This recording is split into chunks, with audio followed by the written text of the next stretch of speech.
The story begins as we meet Lu and Chang, and we learn they have the power to time travel. Lu has the ability to see everything that happens in a photo within 12 hours of it being taken, while Chang can go back in time by jumping into a photo and possessing the photographer. And together, they are able to share consciousness and communicate. Using their powers, Lu and Chang offer information gathering services, while they front as a small photography shop. One day, the landlady Chow enters the studio with a new mission for them. We learn that they owe her a debt, and that Chang is waiting for his parents to come back. She tells Lu that the client wants them to get the core financial data of the company Vicky Games before the third quarter report, but this data is supervised by the CEO of the company, Mr. Zhang, who always keeps the data on him and never leaves it on the system to avoid any hackers. The only one who has a chance to see the data is his assistant Emma. Chow hands over a picture taken by Emma 2 days prior. When Lu looks at the picture, he sees the events that happened to Emma during the next 2 days, and tells Chang that they only have one chance to get the data. The two get ready for their job, and Lu warns Chang to always follow his instructions so he doesn't accidentally alter the timeline. The two of them clap their hands and Chang dives into the photo. When he enters Emma's body, she's uploading a picture of spring rolls on an app called Moments. Seeing the delicious-looking food, Chang wants to take a bite of them, but Lu tells him to hold his urges as Zhang is going to arrive. Zhang calls Emma into his office, but Chang accidentally implies that Emma has a boyfriend, and Lu tells him not to lie, because it will lead to more problems. In the office, Zhang inappropriately comes onto her, pressing her against a wall, and even tries to kiss her, but after she denies it, Zhang continues to force her and leans in for a kiss. Acting on Lu's instructions, Emma says that they shouldn't do something like this at the office, worrying that someone could see them, but Zhang explains how secure his systems are, so Lu tells Chang to face the situation head-on. As Emma is about to kiss Zhang, she receives a phone call from her mother. Lu tells Chang to use this chance to push him away, and she goes back to her desk to answer the call. Her mother tells her that she saw the picture of her eating spring rolls on Moments, saying it's late at night, and she tells her to stop eating unhealthy food while working overtime. Her father also joins the call, recommending her to get a boyfriend that will take care of her, and tells her to block her mother so she won't disturb her.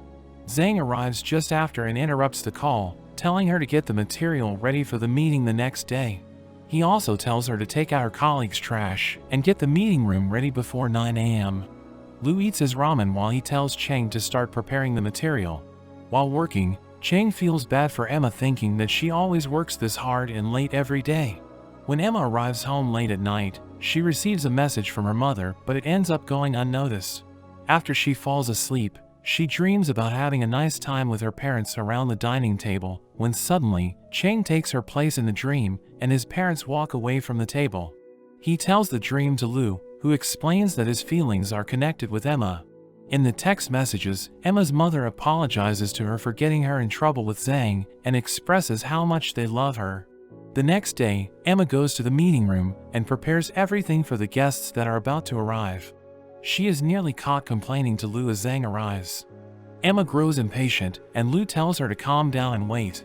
Suddenly, Chang is instructed by Lu to spill a cup of tea on Zhang's pants and try to help him wipe the tea off in order to get a sneak peek at the financial report.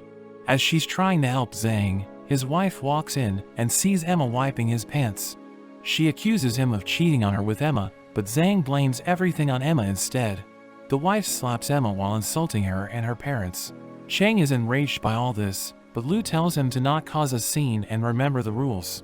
Since Emma was glaring at the wife with an angry face, she slaps her again, causing her and the laptop to fall to the ground, which allows Chang to see the financial report. They extract the information they needed, and Chang gets back to his body in the present. After the mission, Zhang and another senior worker of his company are arrested for fraud. But this has an effect on Emma as well, as it's almost impossible for her to find another job after being Zhang's assistant. Heartbroken by all this, Emma returns home, but finds some fresh spring rolls, along with a large pack of clothes and quilts for the upcoming winter. We learn that the items are there because Chang interfered in the timeline and responded to the messages from Emma's mother. Emma calls her parents and tells them to wait at the train station so she can meet them. As she is on her way, she bumps into a suspicious man who offers to give her a ride. In the present, Chang wonders how Emma is doing, but Lu tells him not to ask such questions. Chow enters the store with a new job and Chang attends to her. But when Lu checks the news, he sees a report saying Emma was found dead. It says that her body was found in the river last night, suggesting it might be a case of suicide. Lu and Chang find themselves with another job, as Chow hands over an envelope that contains several pictures of two ladies, Sha and Lin, that ran a noodle restaurant together. Approaching Chow for this job, Sha tells her that she never expected her partner to betray her, and now she wants the recipe for the famous noodles which only her partner knows, because she only works on the business side, while Lin works in the kitchen. While looking at the pictures, Chang and Lu realize that there are a lot of pictures, but few clues for them to work on. Chang dives into Sha's body while she is taking a bunch of pictures with Lin after a long day at work, and Lu tells Chang to check the camera. Sha takes a look inside the camera, but fails to find any useful information that can help them achieve their task. Afterward, the two go back inside, as there is still some work left, and when they finish, Lin offers to make both of them some noodles, and Lu tells Sha to go to the kitchen with her to look for the secret recipe. She sees Lin pull out a box with a black powder, and thinks that this must be the secret ingredient. She asks Lin about it, but Lin thinks she should already know what it is. Just as she was about to ask again, a delivery man arrives with supplies for the restaurant, so Sha has to go receive the delivery or it might affect the timeline. After the noodles are prepared, Chang eats them through Sha's body, and teases Lu about it as they taste absolutely delicious. Failing to find the secret ingredient, Chang goes into a different picture, where Lin is being interviewed for her success, hoping to find some clues about the secret recipe, but he doesn't have any luck. Lu tells Chang to keep on trying, and he goes into another picture, where Lin and Sha are discussing business together. However, Chang fails yet again, and continues to go from one picture to another, but fails every time. Later, Chow meets up with Sha, and apologizes to her for taking too long to find the secret ingredient. Sha is worried that if Lin opens up another restaurant with her recipe, the business that she worked so hard to build will fall.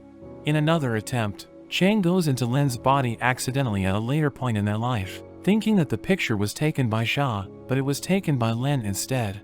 Sha tells Lin to stay with her, but Lin thinks that she doesn't need her anymore with all of her intelligent management skills, and that she has lost sight of what the restaurant is actually about. Sha angrily asks her if she never dreams of achieving more, but Lin says she already got her dream, which was the noodle shop the two of them had. After so many alterations to the restaurant, Lin doesn't want to stay there anymore, and is about to leave, but she is stopped by Sha, who demands that she reveal the secret noodle recipe to her, and threatens to sue her as she deserves the right to know the recipe, because they built this business together. But Chang doesn't know, so he just leaves. Chang thinks that it was Sha who changed, not Lin. While looking through Lin's belongings, Chang finds some tickets to Xiangzhuang, and when he says the name out loud, the taxi driver overhears it. He mentions that it is a small village, and that it has a fragrant flower which the locals use in their dishes. Hearing this, the two are certain that this flower is the secret ingredient that she used as a seasoning. Afterward, Chow tells Sha about the secret ingredient, making her laugh, as she seems to recognize what it is. Later that night, Lu finds another picture of the two women from their school days. Chang wants to go inside the picture to eat the special noodles one last time. Lu doesn't want him to go into a picture for such a childish reason, but Chang manages to dive inside Lin's body, and we learn that Sha was the one who introduced the flower to Lin in the first place. Sha travels to Xiangzhuang to find Lin, who we see has now started her own small noodle shop. Sha is relieved to find her, and Lin welcomes her back. Chow is on a morning run, while listening to the news on her earbuds. A stranger named Zhao comes up from behind, and tries to grab her, but Lu stops him before he can touch her. Zhao explains that he is looking for a person who can enter a photo, and reveals that he heard about it online. Chow is delighted, thinking he is a new client, and Zhao hands them a picture of his basketball team, asking if they could go back in the past to ease his regrets from this day.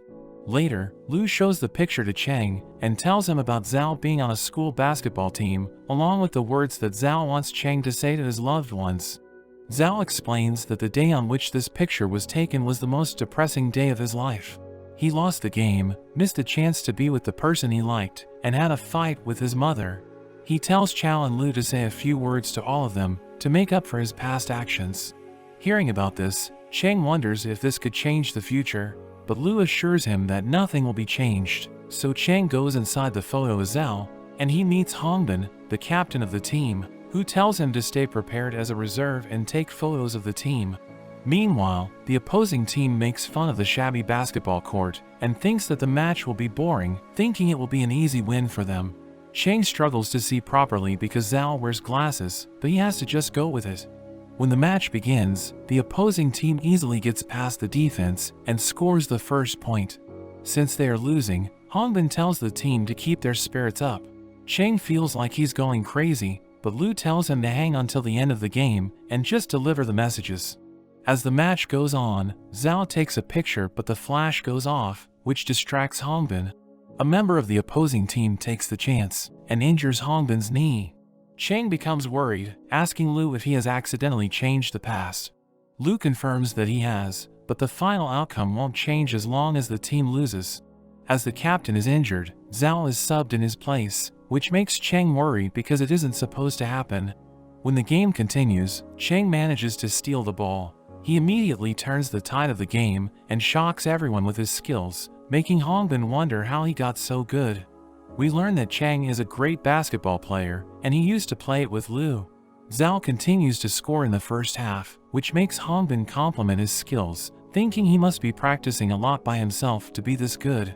Lu reminds Chang that they can't change the result of the game, so when the game continues, Chang tries to be as useless as possible, but he still ends up creating opportunities for his team to score. He makes Hongbin think that he is trying to divert the opponent's attention for his team as he pretends to trip on the ground, wanting to throw the game, so Hongbin, who has now patched up his knee, subs him out. Zhao is worried that he might have blown his cover, but Hongbin thinks he's just tired, telling him to rest and returning to the game. Zhao sees him limping, so he asks the teacher if Hongbin should play with his injury, but the teacher says that if he doesn't, he won't get any more chances in the future, mentioning that Hongbin was the one who insisted that the school have a basketball team, and he even fought to prevent the court from being torn down. Hearing this, Chang thinks about getting back on the court, but Lu tells him to remember that he is living someone else's life, as the mission is to make up for Zhao's past regrets, but he gets back on when he sees Hongbin struggling with his knee.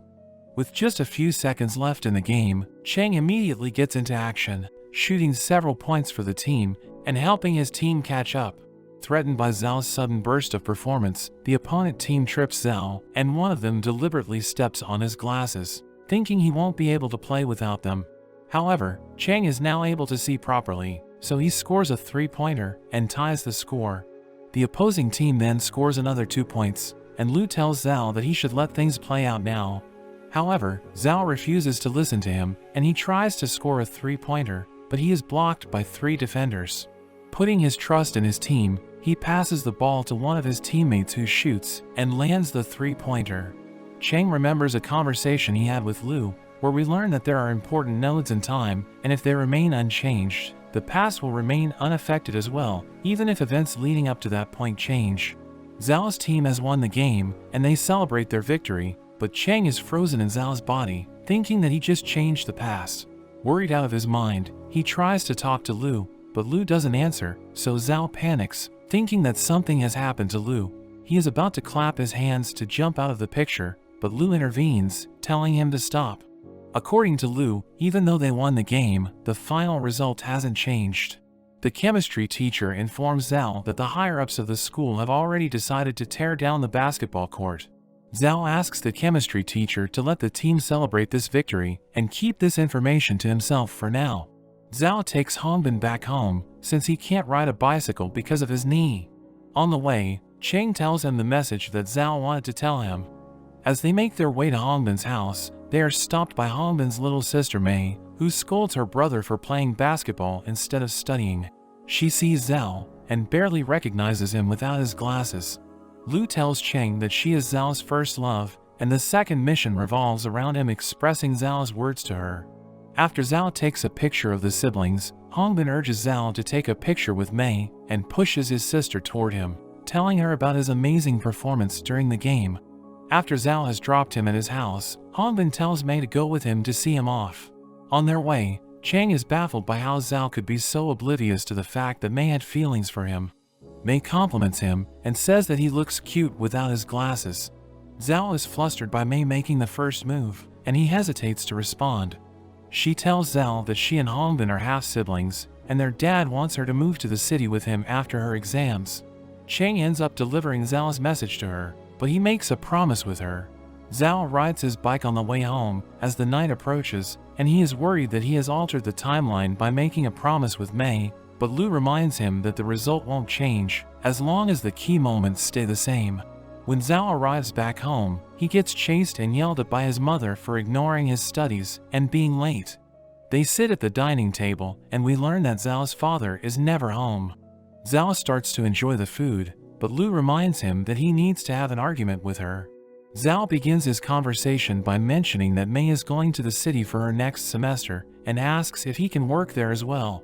He is immediately cut off by his mother, saying that he is just like his father and he should just leave the home if he wants to go to the city so much. She starts quietly crying at the dinner table, which makes Zhao unsure of his next move. He relays the message as instructed by Lu and completes this mission as well. After Zhao has had his fill, his mother brings out a bowl of noodles. Cheng is about to leave the picture when she mentions that it's the 12th of May, which is his father's birthday. Cheng is alarmed by the date, asking what year it is, and she reveals that it is 2008. Zhao recalls that this is the year a great earthquake happens, and realizes that Lu is so calm about all the changes that Zhao made to the past, because everyone is going to die in the end. Panicking from the realization, he freezes as Lu tells Cheng to immediately get out of the photo because he can't change their fate. However, Zhao ignores him and rushes out of the house, taking off on his bike, as Lu implores him not to change the future. Lu warns him that death is an aspect of time that can't be altered at any cost, because it could lead to drastic changes in their current timeline. His mother catches up to him outside, and worries that he might be sick. Meanwhile, we see Hongbin sitting outside, as he gets scolded by his mother for playing too much basketball, telling him that sports don't put food on the table. Zhao reaches Hongbin's house, and tells him to leave quickly, but Hongbin says that he can't go anywhere because his knee is swollen. Hongbin's mother hears this, and thinks that Zhao is the one that is responsible for his injury. Hongbin thinks that Zhao just wants to practice for the upcoming tournament, but Zhao tells him that the school already decided to demolish the basketball court. Hongbin thinks Zhao is lying, so he gets angry, but Mei tells him to calm down, knowing Zhao has a good reason. He tells them about the earthquake, and urges Mei to move to the city with her dad, but her mother overhears this, so she becomes upset at Mei for trying to leave. The Hongbin family breaks out in a fight, and the commotion attracts more people. Seeing them fight, Zhao remembers Lu telling him that useless actions can cause unpredictable outcomes that can have disastrous effects.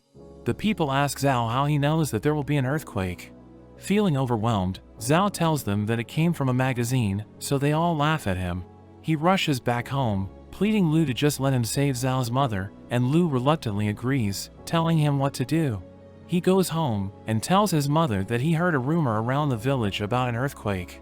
Lu explains that going outside is more dangerous because the earthquake causes a landslide, and that Zhao was able to survive by hiding under a table. Zhao's mother begins packing up some stuff and carries it in a backpack as Zhao hurries them under a table just before time runs out. His mother remembers that she forgot something and tries to leave from under the table to grab it, but Zhao tells her to stay put and decides to get it himself. Just when he tries to get back, the earthquake starts and shakes the whole village. We see the building collapse on top of Zhao, but he later regains consciousness, realizing that he was able to survive because his mother saved him, but the rubble crushed her instead. Lu tells him to leave the photo if it is too much for him, but Cheng decides not to. With her last breath, the mother tells Zhao that she has devoted her life to him and his father, saying they are her favorite people. She tells him to pursue his dreams and do whatever he wants. We see Zhao sobbing as his mother dies, laying on top of him while singing a lullaby, which reminds Cheng of a lullaby that his own mother sang to him whenever he was scared. The rescuers arrive, pulling them out of the rubble, and Zhao's father sees them, mourning the death of his wife. Cheng returns to the present and asks Lu why he wanted her to die. Lu tells him that they need to keep the past intact, but Cheng punches him and starts crying. Zhao and his father visit the grave of Zhao's mother. Zhao's father gives him a camera that he found in the rubble. We learn that it was the item Zhao had tried to get during the earthquake. Zhao brings this camera to the shop and asks Cheng if he can recover the pictures in it because the camera is broken. In the end, the words Zhao said to Hongbin and Mei were revealed. Zhao thanked Hongbin for always believing in him, and he told Mei he supported her move to the city and promised to move there as well. At the Dodo milk shop, Mr. and Mrs. Lang are preparing the tea for a long line of customers. Their son Dodo keeps forcing his mother to play with him, which stresses her out as she has to deal with the customers. Mr. Lang gives Dodo his phone, telling him to sit outside to watch a video and play with his action figures. The customers talk among themselves, saying the business is doing well, but they aren't doing a very good job at managing it. After some time, they panic as they realize that Dodo isn't anywhere to be seen. We learn that Lu and Cheng haven't talked to each other since their last job, as Cheng is still distraught by what he had to go through, and even though he understands Lu, he is still angry at him. Chao notices them being distant from each other, so she asks them to explain, and they tell her that they need a break. Chao agrees to this, but at that moment, a man named Li arrives, looking for a witch who can enter photos. Chao denies it, but they are shocked when he reveals that he is a police officer. Chao tries to force him to leave, worrying that the neighbors might see him, and saying that this shop is just an average business. But suddenly, Mr. Lang arrives, begging Chao to help him find his son. We learn it's been 3 years since he went missing, and Li has been on the case, but he hasn't had any luck. Cheng tells him he needs to accept what happened, and he should go take care of the life he currently has. Li agrees with him, saying it is harsh, but he needs to accept it. However, Li also vows to never give up on the case no matter what. Lang goes back to his wife, who we see is now mentally unwell, behaving like her son. She watches the same show that Dodo loved watching, and plays with his action figures as well. Mr. Lang tries his best to be supportive of his wife, and even entertains her. At the photo studio, Chao brings Cheng some tea, and tells him that she often came across Mr. and Mrs. Lang. Chao saw Mr. Lang distribute flyers, and when he saw Chao, he asked her if she has seen his son anywhere. She told him she hadn't, and started running away. However, she reveals that this is a lie, because she saw Dodo walking away with a stranger, and she regrets that she didn't stop him. Hearing her story, they decide to call Lang and help him. When Li is checking the case files he has in his office, he notices that some information about a victim is missing, so he calls his assistant Ben, asking him to bring him the details. Ben tells him that Lang came to him, asking for the surveillance video of the area Dodo was kidnapped. When Lu gets the video, he uses his power to see through it, but his view is limited to only what the cameras around the area see, as Cheng wonders if he would turn into a camera if he went into the footage. Cheng dives into the video, and finds that he has appeared as himself in the past. He looks for the person who kidnapped Dodo, and since he is in his original body, Lu tells him to keep a low profile, as they can't afford him to get spotted by someone. Cheng waits until Dodo is kidnapped, and he goes after the kidnapper. We see an old lady taking Dodo away, and Cheng chases them around a corner, but ends up running into Chao and her friend Sue. Sue is surprised to see Cheng, as she thought that he and Lu went overseas to study. Remembering Lu's instructions about not getting seen by someone they know, Cheng doesn't reply and immediately runs away, and Chao tells Sue that they must have hallucinated because of the heat wave. Cheng tries to find Dodo, but he is nowhere to be seen, and he frantically searches the streets. Lu tries to look for him too, but his view is limited to the cameras only. Since the task failed, Chao tells Lang that they couldn't find a clue about Dodo, and finally opens up to him about seeing Dodo 3 years ago, but didn't do anything. Lang tries to comfort her by saying that she has given him a ray of hope, and made him believe that he would eventually find Dodo, even though it might take him a lot of years. Lu jumps into the conversation, and asks if he has any photos from the day of the incident. As Lang is going through the pictures on his phone, a certain picture catches Cheng's attention, and he recalls that he saw Dodo take it just before he got kidnapped.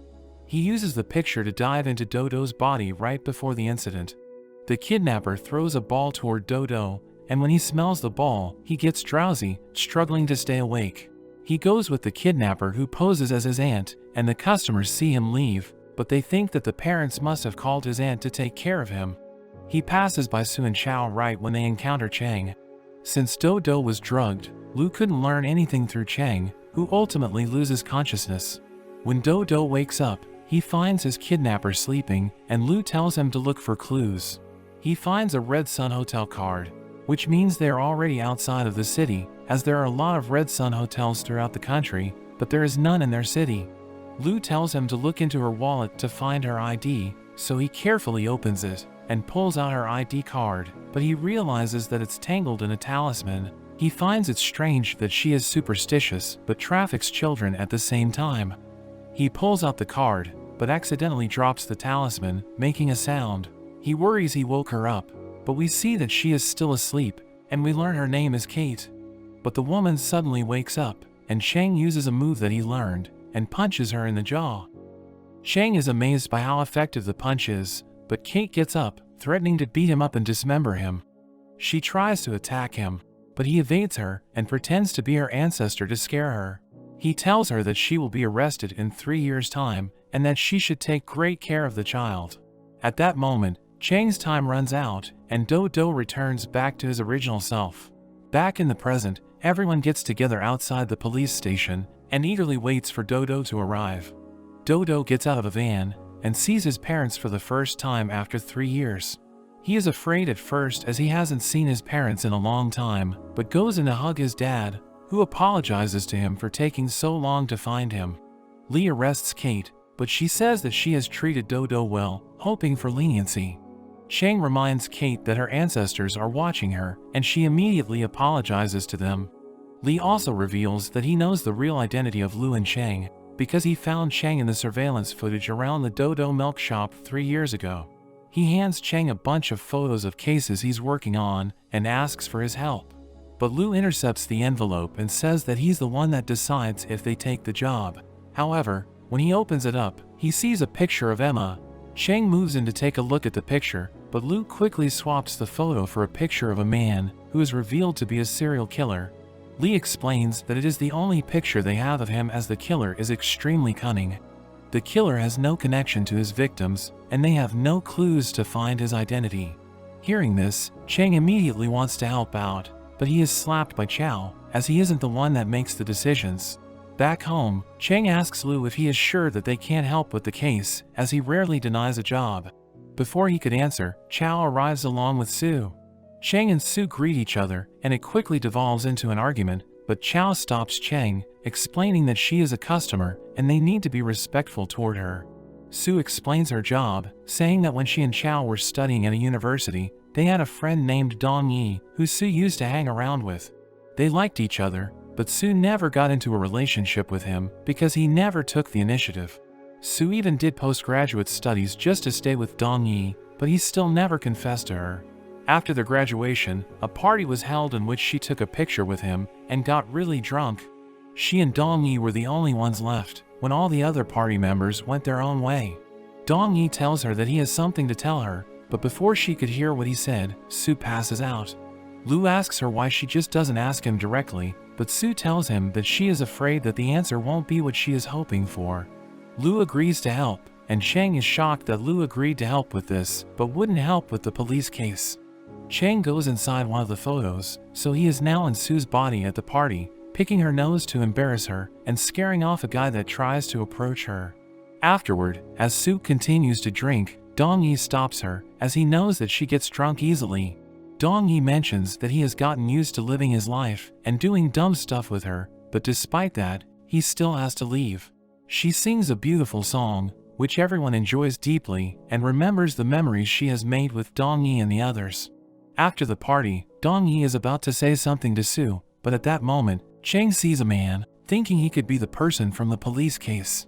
Focused on the serial killer, he doesn't pay any attention to what Donghua is saying and chases after the guy through an alleyway despite Lu's warnings. He loses track of the man, but senses him as he sneaks up from behind. Lu tells Chang to pretend that he hasn't seen the man and create a situation where he won't be able to attack. He pretends to pee but remembers that he is in a female's body, so he pretends to throw up instead, but the man still keeps coming. Sue eventually throws up for real, causing the man to cover his nose with the cloth he was holding, and the man knocks himself out. But at that moment, another hand grabs Sue's shoulder, and Chang quickly takes him down. He realizes that the man is Donghua, and we see that the attacker is the guy who approached Sue at the bar earlier. Back in the present, Sue is featured in a newspaper. but Lu managed to hear what Dong-yi said to Sue, and he tells the others that Dong-yi explained he never confessed his feelings for her because his parents wanted him to go back home and he didn't want to hurt her, but he now realizes that he can't live without her. Sue also learns about this, and Lu tells her that Dong-yi has invited her to meet at his interview the next day. Later, Dong-yi is waiting for Sue outside the building, but Sue doesn't show up. Chow and the others try to call Sue, but someone else answers the phone, and a distorted voice leaves an ominous message, saying that he will come as promised. Lu tells Chow and Chang to lock the studio and stay inside while he goes to meet Officer Lee at the police station, as he can't talk about this with any other officer. He thinks that the news article about Sue may have had something to do with her disappearance, and Chang fears that this might all be his fault. Lu tells Chow to take care of Chang as he might blame himself and take away his phone, while Lu goes to the police station.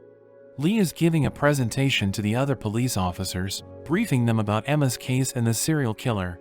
He tells them that all the evidence points towards a 27-year-old man named Lumen, but since the evidence is not confirmed, it's all just speculation. As he continues on with the meeting, Ben barges into the room with Lu.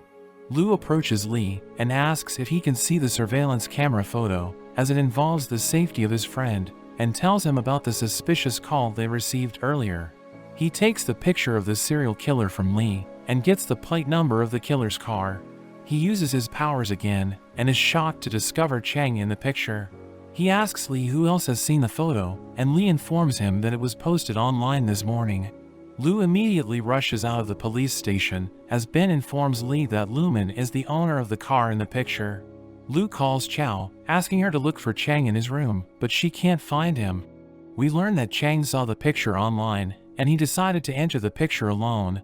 Chang is taken to the parking lot, where he plans to wait for the killer to return and call for help, but he realizes that he doesn't have his phone. Chang observes Lumen as he leads Emma to his car, and as they enter the car, Chang sneaks himself into the trunk, allowing him to join them as they leave. Lee arrives at Lumen's house and meets his father, who is upset at the police, telling Lee that the picture is ruining their son's life, as there is no way he can commit a crime like this, thinking that some people are trying to bring their company down. Lee and Ben learn that Lumen has been paralyzed from the waist down because of a car accident, so his father says that there is no way he can harm people like this. In the car, Lumen tries to comfort Emma by saying that he knows about the wrongs that Mr. Zhang has committed.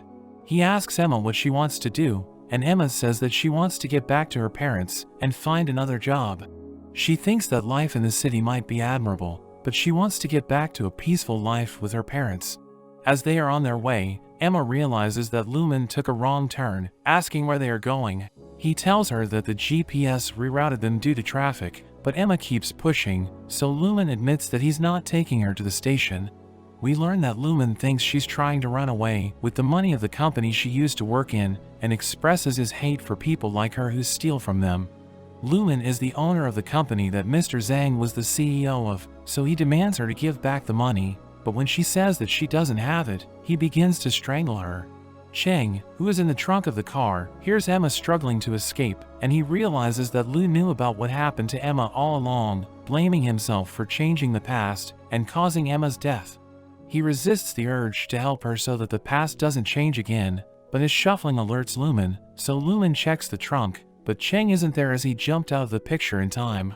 Chang tells Lu that he understands him now, and explains their powers to Chow.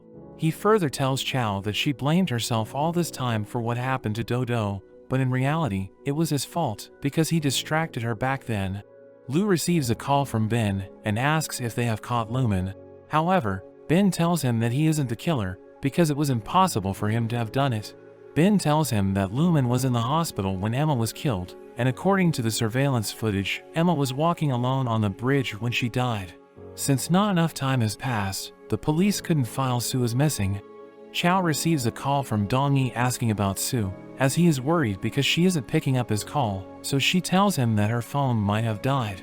Chang asks Chow if she has any pictures of Sue from earlier in the day.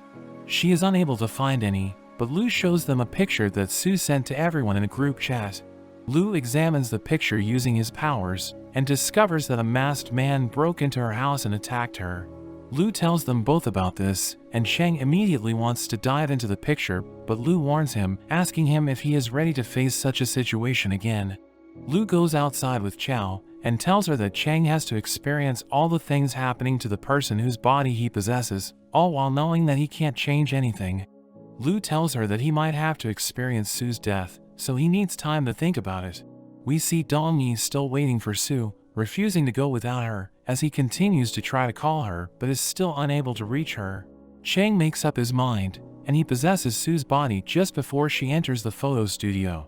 He is irritated that he has to fight himself now to keep the events as they were. Meanwhile, we see Lumen plotting to harm people he sees as a threat, and a picture of Su flashes on his screen.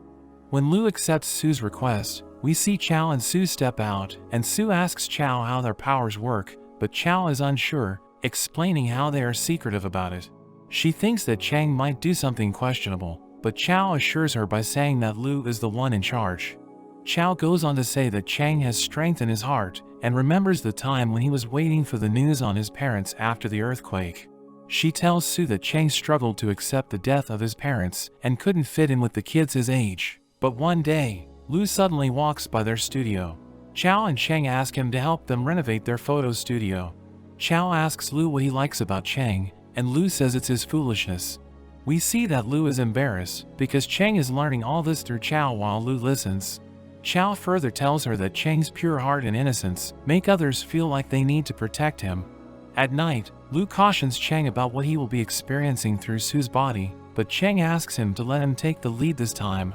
When the moment arrives, we see a masked stranger enter Su's house and attack Su. The stranger is also seen in the present, as he enters the photo studio, ready to attack Lu, but Lu realizes this, so he locks the intruder in the room. In the past, as he is about to get stabbed, Chang manages to grab the man's hand, telling him that they are about to play a game, and tells the intruder to come find him in the future. Chang won't inform the police, but in exchange, the attacker must ensure Su's safety. At that moment, Chang leaves the picture and emerges back in the present, inside the dark room next to the attacker. We see that before the encounter, Chang tells Lu that they need to use Lumen's arrogant attitude against him and provoke him into coming into the photo studio. They lead Lumen into the darkroom, using a voice recording on the motion sensor doorbell. Despite this carefully laid out plan, Lu is worried that all this still doesn't provide any evidence that shows that Lumen is the serial killer, but Chang says that he has that worked out too, although it might be dangerous. In the present, Chang has attached the pictures of Lumen's victims in the dark room, planning to make him confess to his crimes so he can be arrested. He faces Lumen with a knife, and asks why killing innocent people is fun for him, but Lumen says that he would never kill someone for fun, saying he has reason to do it. Chang punches Lumen but then disappears, diving in and out of the pictures to attack him.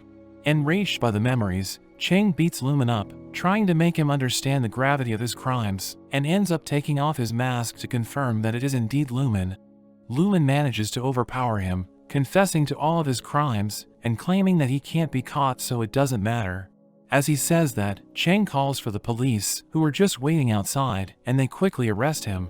During the arrest, he tells Chang that they will meet again, saying he should not cheat when that time comes. When the police take Lumen outside, he appears to be paralyzed again. Ben tells the duo that even though they got Lumen arrested, their methods were questionable, but they explain that they didn't have time to think it through. Ben reveals that Su was found in a garage in one of Lumen's villas, and Chang asks Ben for info on Emma's case because he can't get it off his mind. Afterward in the interrogation room, Lee tells Lumen to confess to his crimes, but he claims that it was his friend that committed all the murders. Lee doesn't buy it, giving him the pictures of everyone he has killed, and telling him to explain his crimes in chronological order. Back at the studio, the duo explains the whole event to Chow, which makes her understand Chang better. However, something is still bothering Chang about the Emma case. When Chow asks about this, Chang says he suspects that Emma's murderer might be someone else. He receives the last photo of Emma that was taken through a surveillance camera from Ben. He asks Lu to take a look, and Chow is surprised to see his powers in action. Lumen tells Lee that Emma worked in the finance department of his company and quickly became Zhang's assistant. When Zhang got arrested, he thought that Emma took his money, so he tried to scare her, but he ended up overdoing it, causing her to pass out. He tried to take her to the hospital, fearing that there is a witness when he heard Chang in the trunk, but along the way, she regains consciousness, and she lunges at him, leading to the car crash which left him paralyzed. Lu looks at the picture, and tells Chang that all he can see is an injured Emma. Chang asks Lu to let him enter the photo, but Lu warns him that he can't change anything. Despite this, Chang still wants to enter the photo as he feels he is responsible for her fate. When Lumen's car crashes, Emma searches the back seat of the car for her phone, only to find it broken. Seeing her broken phone, she remembers all the good memories she had with her parents, and feels bad for not taking the time to talk to them. She is tired of her life, and she regrets her decisions, so she decides to jump off a bridge. Just when Emma is about to jump off, Chang reaches out to her in the photo memory as himself, and tells her that he was the one responsible for everything that happened to her. He confesses about his abilities, and tells Emma that he was the one who sent the message to her mother. Hearing this, Emma asks if he can help her return to the beginning and start all over. In a flashback, we see Emma confront Zhang when she finds out that Zhang is stealing money from the company. Zhang reveals that Lumen's father financially cut Lumen off, so Zhang secretly steals money for Lumen whilst also taking his own cut. To silence her, Zhang promoted her and bribed her into staying quiet. Emma regrets taking the bribe and wants to go back and change it. Chang tells her that everyone has something that they regret in their life, and he knows about them as he has experienced the lives of so many people, saying he could never get a perfect ending no matter how hard he tried. He can't give Emma a perfect past life, but he can't let her miss out on a better future as well. Emma feels that there is no future left for her, but remembering the people that pulled through despite the hardships they faced, Chang manages to give her enough encouragement and convinces her not to jump. Meanwhile in the present, Lee tells Ben that Lumen is blaming his imaginary friend for the crimes he committed. Ben thinks that Lumen might have schizophrenia, but wonders how he could suddenly walk to the photo studio if he is paralyzed. Lu manages to put the pieces together and realizes that Lumen was a puppet all this time to someone else who has the power to possess a person's body. As Emma is about to grab Chang's hand and get away from the edge, her eyes suddenly turn red as her body gets taken over. Under the influence of the possessor, Emma jumps off the bridge, while in the present, Lu gets stabbed by Chow as her body is taken over as well. Even Lumen isn't safe from all this, as the possessor strangles him in the interrogation room with his handcuffs. When Chang returns back to the present, he finds Lu covered in blood, as the possessor tells Chang that this is his punishment for breaking the rules of the game, and the game has now been reset. We see the police are outside, but the possessor warns Chang to be quiet, threatening to kill Lu and pin it on Chow. Chang wonders what they want, and the possessor demands to know how his powers work, because they already know it has something to do with clapping his hands. Chang lies about his powers, saying he is able to teleport to any place he can think of, but the possessor sees through his lie and tries to punish him by stabbing Chow. Chang manages to stop them, but the possessor can tell he can't use his ability outside of the darkroom, so they deduce that his ability has something to do with photos. Chang tries to calm himself down, and he recalls fighting lessons he took from his master Siwen in the past. The possessor rushes at him, but he manages to fight them off, countering all of their moves, and he manages to take the knife away. The police enter to check up on them, so the possessor tells Chang they will meet again, as Chow returns to her body. Chow is confused at what's going on, and Chang realizes he is holding the knife, so he surrenders to the police, and he gets arrested, while Chow is shocked seeing Lu's body on the ground. Lu is taken to the hospital, and we see Chang in a jail cell, trying to explain that he was up against someone who could possess people, but the officers don't believe him, thinking he's just making it up, so he asks to speak with Captain Lee. Meanwhile, we see Lee and Ben in the waiting area of the hospital, as Lee learns that Lumen strangled himself while in custody. Ben informs Lumen's father about the situation, but he doesn't seem to care, although he does call his lawyer Jin to check up on his son. We see Lu in surgery, but things don't seem to be going well, and he doesn't make it. Back in his cell, Chang is given some food, but he asks about Lu's condition. The officer tells him Lu didn't make it, making him devastated, so he thinks about going back in time to save him. At that moment, Ben arrives to pick him up, and they head to meet up with Lee. Ben gets a call from his wife, and he asks Chang to hold his phone for him. Ben tells his wife he is busy, and Chang is interested in the picture on his screen, which he learns was from 2 years ago. Chang considers going back 2 years to save Lu, but he remembers Lu warning him not to change the past, so he decides against it. At the hospital, Chang tears up as he thinks he's about to see Lu for the last time, but as Ben opens the door, he is surprised to find that Lu is actually still alive. Lee explains that they gave out false information to protect Lu, and he reveals that Lumen was the one who didn't make it. We see Jin reporting back to Lumen's father about his son's death, but he is more concerned with recovering Lumen's phone, no matter the cost. Lee hands Lumen's phone to Lu, saying it's their only lead to catching the possessor, but as Lu is about to use his powers on the phone, they see it's been switched with Ben's phone, and Ben has suddenly vanished. Lee runs after him, and Chang wants to go as well, but when he looks back at Lu, he remembers what happened, so he decides to stay back. Lee runs out of the building, looking everywhere for Ben, but a body suddenly falls from the building, smashing into a car, and we see that it's Ben. 1 hour earlier, we see Jin and his associate arrive at an apartment, and it turns out to be Ben's place, as his pregnant wife welcomes them in. We learn that Jin used to be a police officer, as well as Ben's senior before he left to become a lawyer. Ben's wife calls him as he is driving Chang to the hospital to tell him about Jin's visit. Jin tries to get information about the case Ben is working on, but she doesn't seem to know much. Jin leaves Ben's house, but has his associates steal a picture from the table on his way out. Ben calls Jin back, apologizing that he couldn't see him, and we see that he is excited for the birth of his child. But Jin hands off the picture to a mysterious person waiting for them in their car. At the hospital, Lee tells the group that Lumen killed himself while being interrogated. The captain suspects that the possessor is responsible for killing Lumen, and thinks that he will come after Lu when he finds out that he's still alive. Lee explains that the hospital ward is a new facility, so there aren't many staff around. It also has surveillance, so they are using it to guard Lu. Chang tells the group that he thinks the possessor's powers also require him to use photos, and worries that he could even somehow take their powers.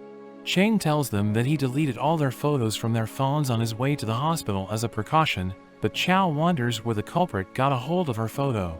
We return to the point where Ben disappears from the room, and Lee tries to go after him. Chang recalls the phone call that Ben got on their way there, and suspects that the culprit somehow possessed him. Ben's body comes crashing down onto a car, and Lee runs to him. The others use their phone to view the surveillance footage, and they see that Ben is dead. They see multiple intruders approaching them from the roof, and Chang runs out to confront them.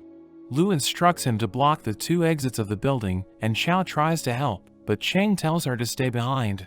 Chow is irritated by this, and asks him to trust her, so they both run out to cover the exits, while we see that Lee is incapacitated by the intruders. Lu uses his abilities to get access to all the surveillance cameras. Chow and Chang encounter one of the intruders at the exit, and engage him in a fight. The intruder seems trained and gives them a hard fight, but eventually, they work together and overpower him. They search him for Lumen's phone but can't find it, and several more thugs appear and surround them. Meanwhile at Lu's room, the mysterious hooded figure appears at his door, handing him a picture, before running off. As the thugs surround Chang and Chow, there are 3 masked men that enter the hospital. We cut to earlier, and we learn that they are actually Master Siwen and some others that came to visit Lu. They aren't able to get in touch with Chow, but they notice a group of thugs heading towards the new hospital ward, so the 3 decide to help, and they put on masks to hide their identities. Back inside the hospital, the thugs mock the 3 for being old, but Siwen punches one of the thugs and sends him flying across the hall. The thugs attack, but the next thing we see are the thugs, battered and bruised, being interrogated by the police. Chow and Chang video call Lu, who explains that the police have increased the security, with 3 people watching him at all times, so that if any one of them turns, the others can restrain him. Lee meets with Chang and Chow, who ask him if the thugs had Lumen's phone, but he tells them that they didn't. We see the police inform Ben's wife of her husband's death, and she breaks down crying. Lee feels responsible and tells them that he will ask to be demoted, but Chang asks Lee to let them help with the investigation. Back at the interrogation, Lee questions one of the thugs about Ben's murder, but the man tells them that Ben committed suicide, implying he was corrupt, but he just couldn't handle the guilt. The accusation angers Lee, but at the same time, we see the police search Ben's apartment and discover a box that was left there by Jin, filled with supposed bribe money. At Ben's funeral, we see Lee talking to the higher-ups as Chow and Chang arrive, and he tells them that Lu's stabbing incident has been suspended. Lu wants to attend, but he gets held up at the hospital by the nurse. Lumen's father, Wyman, shows up along with Jin, as Lumen's funeral is coincidentally held right next to Ben's. He screams at Lee, demanding answers for his son's death. But Lee tells him that he can't answer because the case is still being investigated. He tells them that Lumen was caught breaking into the photo studio, but Wyman demands proof, and he even threatens to sue. Lee is shocked by Jin, who is ready to sue, and simply tells him that justice needs proof, while Lee recalls how different Jin used to be when he was an officer, compared to who he is now. Chang offers to testify that he saw Lumen attacking with a knife, but Lumen's mother says it's nonsense, reminding them that Lumen was disabled. The argument heats up as the parents accuse Ben of taking bribes. Infuriated by the claim, Chang throws a punch at the father, but Jin catches it just in time. Jin demands that Chang apologize, but Chow suddenly slaps him. Lee asks Jin if he wants to press charges, but Jin lets it go. Ben's wife arrives at the funeral in a symbolic white gown and struggles as she expresses her grief, screaming at her dead husband for breaking his promise to stay with her. We see that Ben could never make much time for his wife because of his work, so she asks him to pay her back in their next life, before breaking down crying. At the hospital, Lu and Chang decide to help mend their relationship, and they dive into Ben's memory. Chang takes over Ben's body, and he proposes to his wife with a flower ring. He apologizes that he couldn't spend more time with her, but declares that he will love her even in their next life, giving her a beautiful memory to cherish. At his office, Wyman asks Jin if he managed to get Lumen's phone. Jin tells him that it's still missing but assures him that the police don't have it either. At the police station, Jin meets with one of his thugs and informs him that his holding period is up. Jin asks about the phone, but we see that he encounters the mysterious person on the night, and he handed the phone over to them, thinking they are allies. At the hospital, Lee tells the group that they don't have enough evidence to build a case, and the thugs were let go because they were just hired muscle. We see Lee visit Ben's wife and press her for details. She confirms the identity of one of the thugs, who visited her on the night along with Jin. She recalls the night and wonders if he could have planted the money in her apartment. Back at the hospital, Chow thinks that Jin might be the one possessing people, but Lee rejects the idea, explaining that he went to the police academy at the same time as Jin, and he vouches for his upstanding character. We learn that Jin's pregnant wife was murdered, and the murderer escaped due to a lack of evidence. A few days later, the murderer was found dead, and people started suspecting Jin might have done it, so he ended up leaving the police and starting a law firm. We see Jin receive a call from the mysterious person, and we learn that they're plotting something together. Jin thinks the plan is risky, but agrees as long as they can stay ahead of the police. Lee shows the group a picture from the surveillance footage outside Lu's room, and they wonder about his mysterious visitor. Unable to hide it any longer, Lu shows them the picture that he received, and the message that's on the back.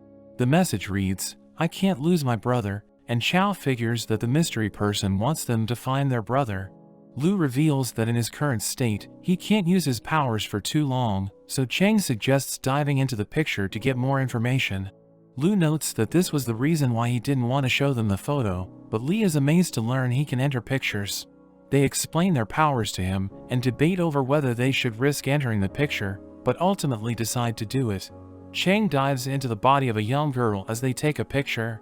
Her mother asks her to grab the photo, but as Chang agrees, the mother is surprised to hear him speak, and Lu quickly warns him that the girl is mute. His mother tries to get him to speak again, but Chang just ends up crying instead. Meanwhile, Chow and Lee try to figure out how Lumen got a picture of her. Chow thinks that only her parents would have photos of her, but Lee reminds her about her friends. Chow checks with Sue, and she confirms that she does have a picture of them together. Lee asks her to check if the picture was sent to anyone else, and he sends Sue's number to the police to check her phone records. Back with Chang, he worries he messed up by speaking, but Lu tells him that nothing significant has changed. Chang is taken to a doctor, and the girl's mother mentions how she heard her speak. The doctor checks her pulse, and finds it strangely masculine, which makes Chang worry that his cover is blown. But the doctor just thinks that the girl is getting better. As they leave, Chang describes the surroundings to Lu, and Lu instructs him to help his mother carry the bags, while Chow wonders why they haven't seen or heard about the brother yet. We see the two of them stop to enjoy a claw machine by the side of the road, but a strange dark figure approaches them. In the present, Lee learns that Chao's picture was sent to Lily, the mother from the photo, and the girl's name is Tian. But we also learn that the mother has been dead for some time. At that moment, the mysterious figure arrives at the station, claiming to be a witness to all of their open cases, but they refuse to talk to anyone besides Chang. We see that the stranger who approached Tian and her mother is simply trying to help them win a prize from the machine. The man manages to win a prize on his first try, and he explains his method to Lily. We find out that he is also their neighbor, and he helps carry their bags back to their apartment. The man compliments Tian on how cute she is, but her brother Xiaoyu suddenly appears, and he tells the man to keep his hands off his sister. Back in their apartment, Xiaoyu thinks their neighbor is sketchy, and Cheng wonders why he is so angry. Cheng just laughs, but Xiaoyu tells her that she needs to be strong and learn to fight back. Lu tells Cheng to sign a question to him, asking Xiaoyu who taught him to be like that, but Cheng struggles to sign the question, even as Lu instructs him. Xiaoyu says he learned it from a friend, and we see him remember another boy who helped him retrieve a ball from a fountain by jumping into the water, which Xiaoyu thought was so cool. Xiaoyu is confused by Cheng's previous struggle to sign, and tries to teach him to sign better. Cheng gets frustrated as he receives conflicting instructions from Xiaoyu and Lu, when suddenly, Lu stops responding and Cheng starts to worry. He asks Lu why he stopped, but Lu says that he didn't, so Cheng wonders if it was possible for them to have a bad connection. Their father Li Fan arrives home, and Lily calls them out for dinner. We see her get nervous when Li Fan asks about the prize from the claw machine, but she hides the fact that they got help from the neighbor. The family has a normal dinner, while the neighbor plays video games next door, when suddenly, Li Fan asks about the new camera on the table. We see that Lily tried to hide it, but Li Fan saw what she was doing. He throws a fit, smashing the camera and accusing her of having an affair with a teacher. We learn that he was tipped off by the guard outside their building. The parents continue to fight, and Xiaoyu covers Tian's ears. Li Fan sends the children to their room as he proceeds to beat their mother. In their room, terrified, Cheng pleads with Xiaoyu to do something, so he runs out and charges at his father, as Cheng runs out of the house to ask the neighbor for help. He knocks on his door, but before the neighbor answers, Tian's father drags her back into the apartment. He pulls out a hammer and threatens to kill the whole family. He gets distracted when the neighbor knocks at their door, but he quickly manages to scare him away. He returns to his family, and he's about to hurt them. But we cut back to the present where we see Cheng arrive at the police station, and the mysterious person is revealed to be Tian. We see Xiaoyu on a bench with his friend, telling him about his abusive father. His friend tells him that people are like animals, some are predators, and some are prey, asking him what kind of person he wants to be. Li Fan scares off the neighbor at the door, and he returns to the family even angrier, thinking his wife is also having an affair with him. Remembering what his friend said to him, Xiaoyu shields his mom as his father swings the hammer, but the hammer strikes his head, and he collapses. We see that Xiaoyu is still alive, as his mother screams to call an ambulance, but his father finds the photo his mother took, and it infuriates him further. He blames Lily for everything, and he drags her away, continuing to beat her up. Lu tells Cheng to retrieve the picture, but he thinks they should be trying to save Lily instead. Lu reminds him why they need the picture, and Cheng crawls over to get it, before quickly backing away and staring on in horror. Although still hurt and bleeding, Xiaoyu covers his sister's eyes, and tells her a story to distract her from the situation, but Tian cries, remembering her mother telling them the same story. We see the neighbor calling the police, and Lily finally tries to resist, kicking Li Fan's leg. She gets a hold of the hammer, and she is about to strike her husband, but Cheng suddenly exits the picture and appears back at the hospital. His memory is unclear, and he doesn't recall clapping his hands to get out of the photo, but he recalls seeing things from Lily's point of view, before blacking out and appearing back in the room. We learn from Li that when the police got to the apartment, Li Fan had died from a blow to the head, but Lily had also died from a stabbing, and the files on the two children have been missing ever since. Li tells Cheng about the mysterious informant, waiting for him at the station. Lu thinks it's suspicious, and he tells Chao to go along with him. At the police station, the police tell Cheng that the informant had nothing on them. They wouldn't take off their mask, and force them to remove all surveillance from the room. Outside the interrogation room, the police put a bug on Cheng so they can listen in. He wonders if he should have an earpiece, but Li thinks it's too risky. He goes inside, and is surprised to learn that the informant is Tian. She asks Chang to remove everything on him, so he puts away his phone. She checks to see if he has anything else, but she doesn't find the bug. Chang wonders why she wanted to meet him, and she says it's part of the game. Hearing this, Chang immediately thinks back to when Chao said something similar when she was possessed, and he immediately suspects that she might be the person possessing other people. However, he's not sure if Tian is the one possessing people, or if she herself is currently being possessed. Chang says he's sorry for what happened to her, and she wonders how he knows about her. Chang is careful, and remembering what happened the last time he tried to lie, he decides to tell her the truth, telling her he learned about it from the pictures she gave them. Tian is happy that he told the truth, and says they should celebrate with some soda, so Chang asks the police for some.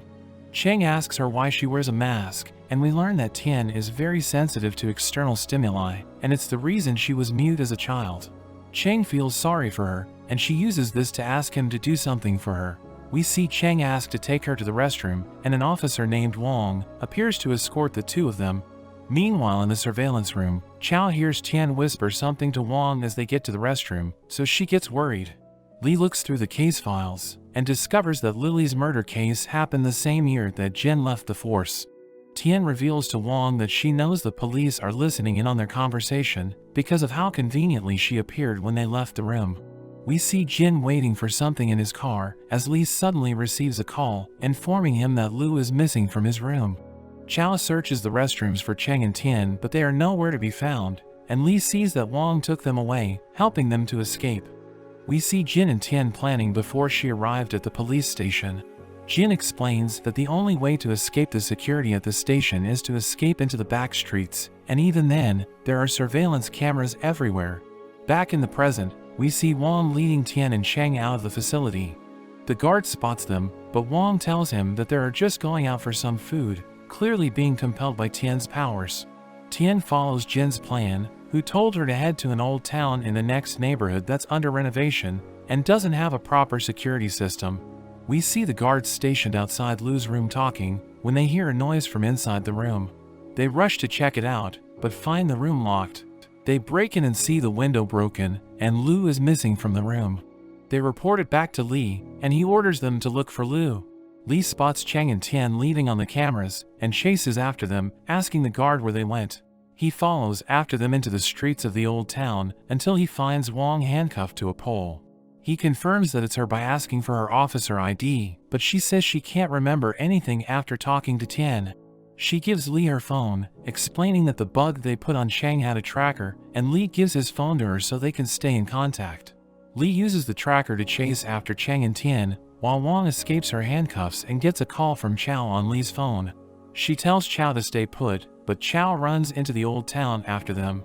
Jin waits by a car, and we see that he had planned for the other officers, as multiple armed thugs surround Wang, led by Jin's associate. Cheng and Tian meet one of the henchmen, but he checks Cheng with a metal detector and finds the hidden bug. We see that Cheng is under Tian's control as he crushes the bug, causing Li to lose the signal he is tracking. Luckily, Li arrives in time to see Cheng leading around the corner and runs after them, but gets stopped by the henchman, who throws him back against a dumpster. The thugs surrounding Wang charge at her, but she dodges their attacks and swiftly takes them down. However, they get back up just as quickly and attack again. Li brawls with the man, taking a few hits before he punches him in the jaw and slamming him to the ground. However, the man gets back up and starts to overpower Li, headbutting him in the face.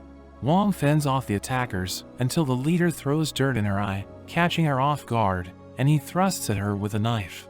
She evades the attacks, grabbing a pipe, and she starts using it as a weapon. The captain exchanges more punches with the henchman, unleashing a barrage of attacks and finally defeating him with an uppercut. But the man tells him that Cheng and Tian are long gone and that he should be more worried about Wang.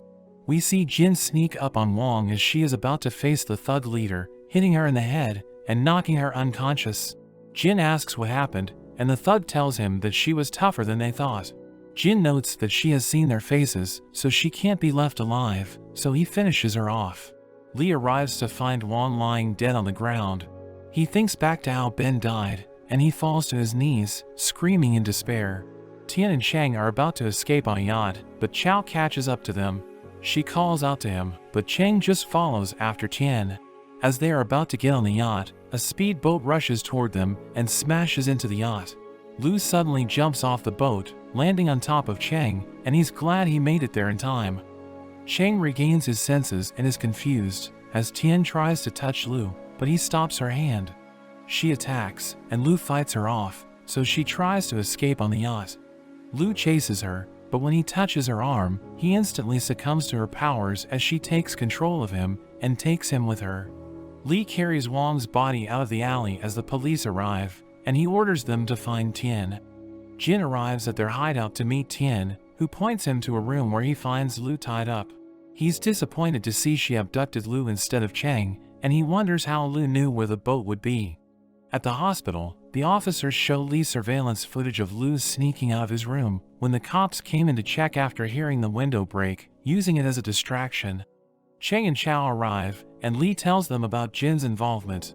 We learn that Jin was in charge of Tian's case, and that shortly after he quit, the files on Tian and her brother went missing. Li searches Lu's hospital room, thinking that he must have hidden there before escaping, and finds his phone. Chang is able to access it, and they find a picture that Lu took of his room at the same time when the others left for the police station. They understand that Lu wants Chang to travel back to this moment, and they figure that Chang probably already possessed Lu from the way he was able to fight Tian at the dock. We see Lu bleeding as he's held captive, and learn that Jin wanted Chang because he wants to change something from his past. Li gets a call, and the officer tells him about a report they received 2 days earlier. We see some kids wandering outside, when they discover a light turned on in an abandoned grocery store. They break in and find a girl hiding in there, and we see that it's the real Tian. At the hideout, Tian removes her wig, and we learn that it was actually Xiaoyu disguised as his sister all along. We see that Jin anticipated that the police would have found Tian by now, and feels that she betrayed them, saying that she's beyond mercy, but Xiaoyu suggests that there might be a different way, as he whispers something to Jin. The real Tian is taken to the police station, where Li tells her to come clean. Chang arrives, and also presses her for answers, so she starts crying, while they realize they were dealing with her brother the whole time. Chang notes that he never saw Xiaoyu activate his powers, and thinks that he can control more than one person at a time. Chao urges him to dive into Lu's picture to find answers, assuring him that he won't change the past. An officer tells Li that they can't get through to Tian, and suggests having a psychologist talk to her, but Li says they don't have that kind of time, since Lu is being held hostage. Chao tells Li that she has a plan, and we see her enter the interrogation room.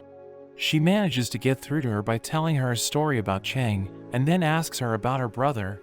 We see Chang enter the picture and possess Lu in the past, while at the hideout, Xiaoyu asks Lu how he knew about their plan, threatening to hurt him if he doesn't talk. In the past, Chang reenacts Lu's plan to escape the hospital, but this time, he almost gets spotted as he tries to sneak out. He breaks the window, and recalls what Li said Lu did in the past, so he quickly hides in the bathroom.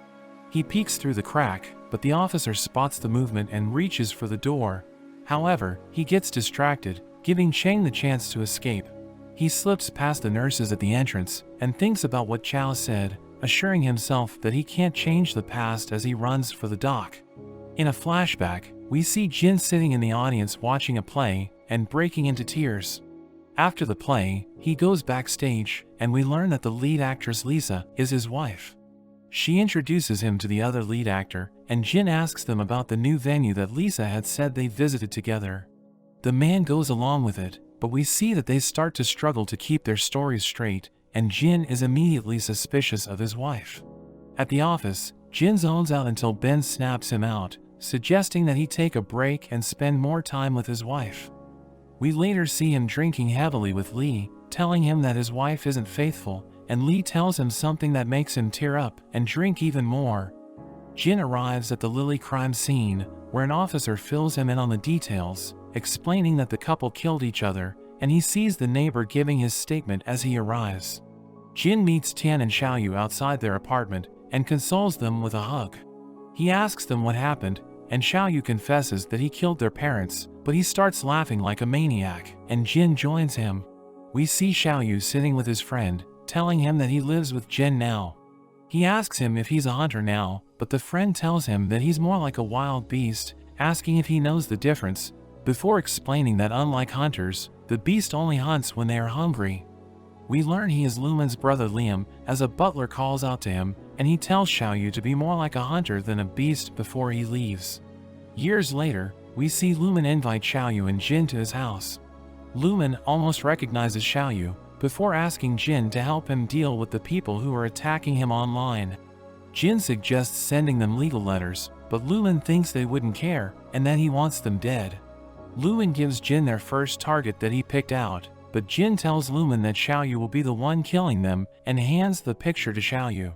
But when Xiaoyu looks at it, he starts to laugh, seemingly accepting the job. We see Xiaoyu's life represented in a children's story. A fox family lives happily in a forest, until one day, the father is convinced by some birds that his wife is not faithful. The father burns their house and attacks their family. The kids are left without a mother and father, until one day, a hunter comes along and teaches the boy to hunt.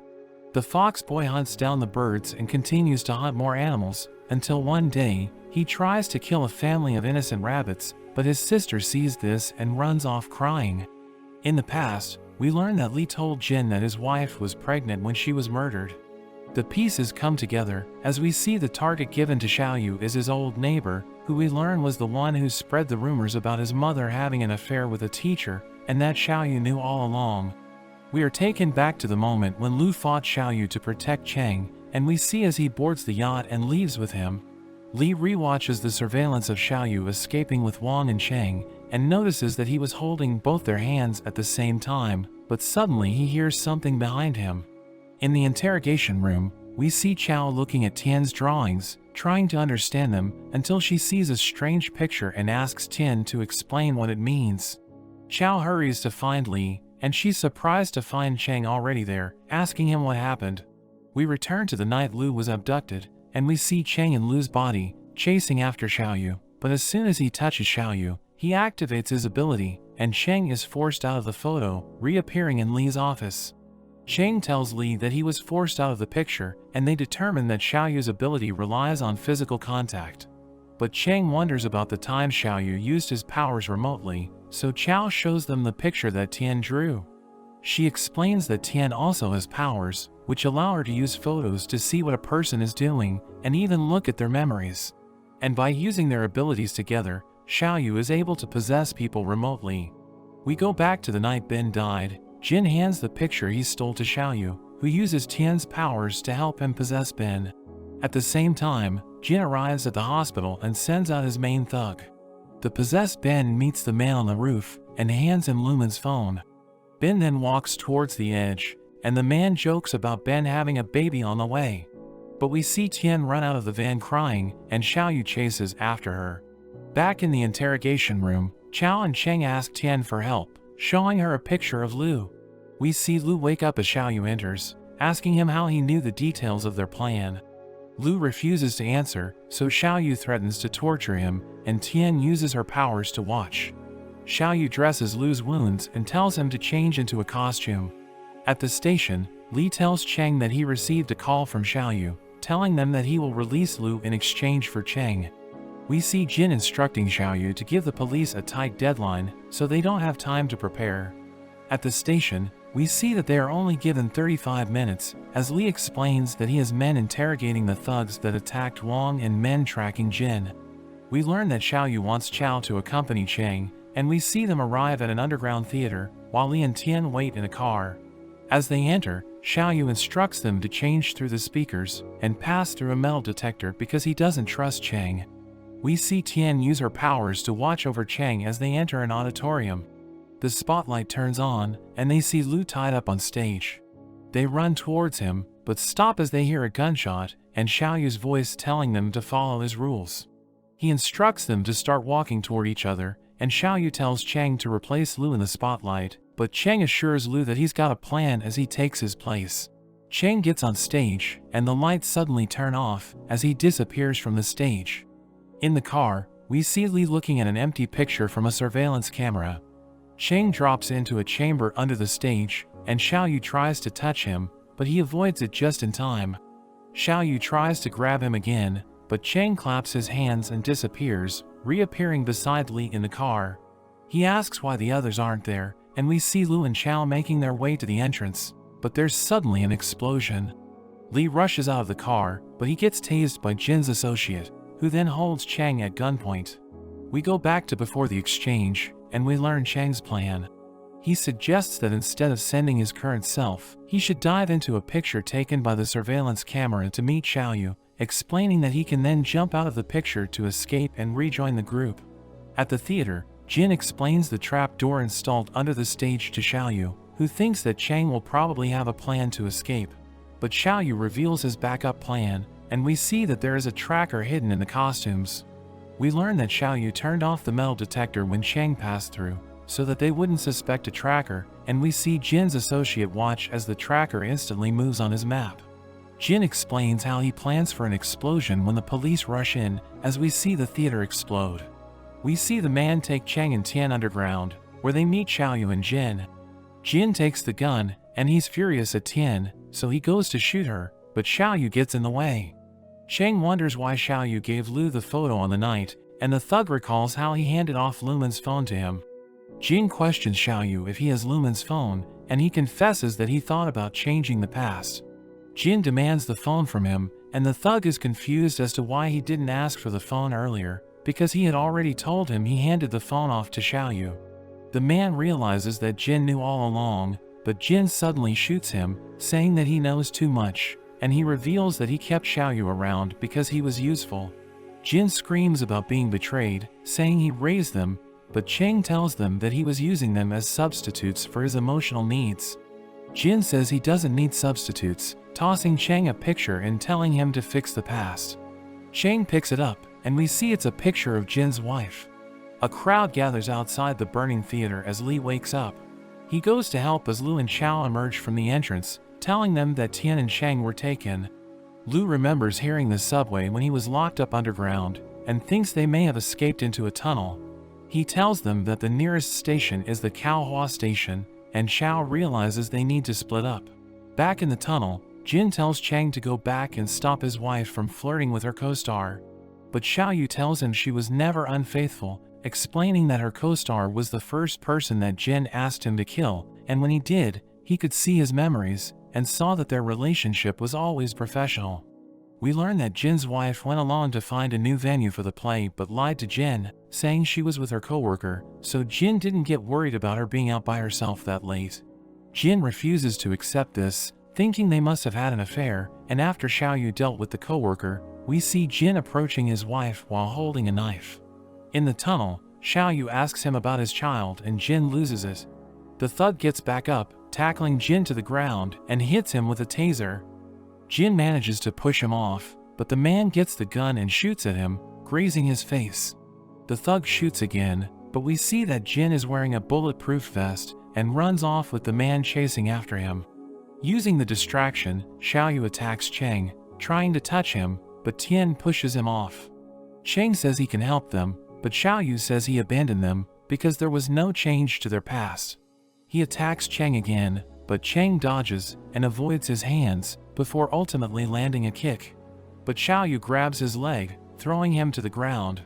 He goes to touch him so he can use Chang's power and change his past, but Lu suddenly rushes in and kicks him away. Xiaoyu attacks Lu with the taser and grabs his body, threatening to hurt him as he digs into his wound, demanding Chang to change the past. Tian begins to cry, and she manages to speak, saying she just wants to go home. Xiaoyu is stunned hearing this, but Tian suddenly gets shot. We see that Jin managed to sneak up and strangle the thug from behind, and he emerges after shooting Tian.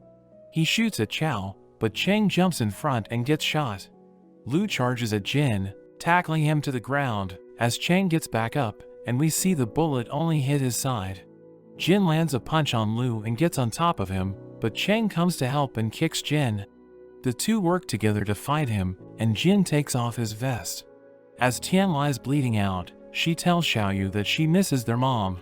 Chang grabs Jin, and Lu lands a few punches, but he breaks free and overpowers them, knocking them both to the ground. As Jin is about to finish them off, Li arrives and jumps in to fight. Tian pushes Xiaoyu away and tells him to run away as she holds Chao to stop her, allowing him to escape. Jin mocks Li, and they exchange blows, but Li lands a hit on his face. They continue to fight, and Li manages to get Jin on the floor. He gets on top of him, landing another blow to his face, and knocks him out. As Tian lies there dying, she thanks Chao, and we see her powers transfer from her body into Chao's. Tian's memories flood Chao, and she sees Tian watching her mother as she considers getting a divorce, but decides to stay for the sake of her children. Their mother sees Tian crying, and Tian tells her she doesn't want them to separate, asking if they still love her. We go back to when their parents died, and see that Xiaoyu was controlling their mother. She chases after their father with a hammer as he grabs a knife. She hits him in the head, killing him, but not before he stabs her. We see Xiaoyu use Tian's powers as he comforts her. Their mother comes to hug them, but they see her bleeding out. Through Tian's powers, Chao sees Ben's memories while he's possessed by Xiaoyu. We see Ben apologize to his unborn daughter that he wouldn't be in her life, and Xiaoyu realizes that Tian is resisting his power because she's reminded of how their mother apologized to them when she died. Tian breaks free from Xiaoyu's control and runs out of the van. She comes across Siwen and the others, and drops the picture she had, which they return to Xiaoyu as he passes by. Xiaoyu cries as he runs away, and Chao falls unconscious from the memories. We see Lumen's brother Liam arrive at an airport and learn that their mother is actually relieved by Lumen's death. He tells her that he has to do something before he returns, and he goes to meet Xiaoyu at the park. At the photo studio, Chao waits for Cheng and Lu to return, and we learn that from Tian's powers, she was able to see her memories, and also the memories of everyone she had used her powers on, including Lu. Xiaoyu hands Lumen's phone to Liam, revealing that he had asked him to get it. He asks Xiaoyu if he has made up his mind, and Xiaoyu says he has no other choice. We see Jin being taken to prison, and we learn that it was the thug who pushed Ben off the roof, even after Ben had broken free from Xiaoyu's control. Chao watches Lu's memories, but is confused when she sees that in his memory, Cheng actually died after being shot, wondering what's going on. At that moment, Lu and Cheng arrive along with Li. Li tells her that Wang survived and is recovering, and that they've established a special task force to deal with cases involving people with powers. They celebrate their recovery, but Cheng notices Lu spacing out.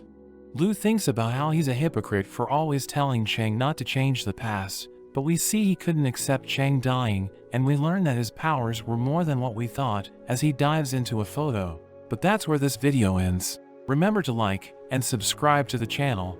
Thanks for watching, and I'll see you next time.